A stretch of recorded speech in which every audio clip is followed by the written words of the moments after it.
আসসালামু আলাইকুম ও রহমতুল্লাহ। এক কাফন চোরের ঘটনা। আবু ইসহাক রহমতুল্লাহ আলাই বলেন, একজন লোক অধিকাংশ সময় আমাদের মজলিসে বসে থাকত এবং চেহারার অর্ধেক চাদর বা রুমাল দ্বারা ঢেকে রাখত। একদিন আমি তাকে জিজ্ঞেস করলাম, তুমি আমাদের সাথে সব সময় বসো আর চেহারার অর্ধেক ঢেকে রাখো, এর কারণ কি? সে লোকটি আমার কাছ থেকে ওয়াদা নিল যেন আর কাউকে তার কথা না বলি। আমি ওয়াদা করে বললাম, আচ্ছা ঠিক আছে, আমি আর কারো কাছে বলবো না। সে লোকটি বলল, আমি কাফন চুরি করতাম। একদিন এক মহিলা মারা গেল। আমি সে রাতে সদ্য কবরে দেওয়া মহিলার কবর খনন করলাম। এরপর আমি মুর্দারের কাফন ধরে টানতে লাগলাম, কিন্তু কাফন খুলতে পারছিলাম না। আমি দুই হাঁটু ঘেরে ভালোভাবে বসে কাফন ধরে টানতে লাগলাম। সে মহিলা হাত দিয়ে আমাকে এমন জোরে থাপ্পড় মারলো যে আমার গালে তার হাতের 5টি আঙ্গুলের দাগ সুস্পষ্টভাবে বসে গেল।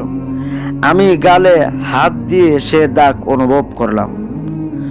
ঘটনার আকস্মিকতায় আমি ভীত হয়ে গেলাম। এরপর জলদি তার কাফন ঠিকঠাক করে দিলাম আর কবরে পূর্বের মতো করে মাটি দিয়ে ভরে দিলাম। এরপর থেকে আমি ওয়াদা করলাম আর কোনো দিন কাফন চুরি করব না। হযরত আবু ইসহাক রহমতুল্লাহ আলাই বলেন, এরপর আমি ইমাম আউজাই রহমতুল্লাহ আলাইয়ের কাছে এ ঘটনা লিখে পাঠালাম। তিনি জবাব দিলেন, তাকে জিজ্ঞেস করো, কমবখ্ত যেসব মুর্দারের কাফন চুরি করত তাদের চেহারা কি কেবলামুখী ছিল? সে ব্যক্তি বলল, আমি অধিকাংশ সময় মুর্দারকে পেয়েছি যাদের চেহারা কেবলামুখী ছিল না। আবু ইসহাক রহমতুল্লাহ আলাই বলেন, আমি তার কথা আউজাই রহমতুল্লাহ আলাইকে জানালাম। আউজাই রহমতুল্লাহ আলাই জবাব দিলেন, ইন্না লিল্লাহি ওয়া ইন্না ইলাইহি রাজিউন। মনে রেখো, যাদের চেহারা কেবলামুখী ছিল না তারা বেদিন বেঈমান অবস্থায় মারা গিয়েছে। প্রিয় দর্শক, আল্লাহ রাব্বুল আলামিন আমাদেরকে দুনিয়াতে পাঠিয়েছেন আমরা যদি আল্লাহ তাআলার ইবাদত বন্দেগী করে দুনিয়া হতে বিদায় হতে পারি, তাহলে আমরা ঈমানদার অবস্থায় মৃত্যুবরণ করব। আমরা যদি মুসলমান হয়েও আমরা যদি আল্লাহ তাআলার গোলামি, নবী সাল্লাল্লাহু আলাইহি ওয়াসাল্লামের সুন্নত তরিকা অনুযায়ী আমরা যদি আমাদের জীবন না কাটাই, তাহলে কিন্তু আমরা বেদিন অবস্থায় মারা যাব।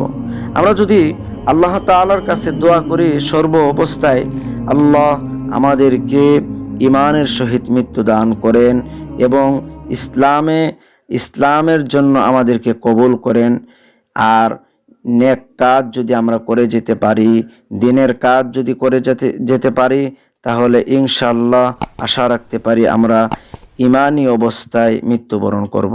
আল্লাহ আমাদের সকলকে ঈমানী অবস্থায় মৃত্যুবরণ করার তৌফিক দান করুন, আমিন। প্রিয় দর্শক ভাই ও বোনেরা, ভিডিওটি ভালো লাগলে আমাদের চ্যানেলটিতে সাবস্ক্রাইব করুন এবং বেল বাটন আইকনটিতে একটি ক্লিক করে দেন।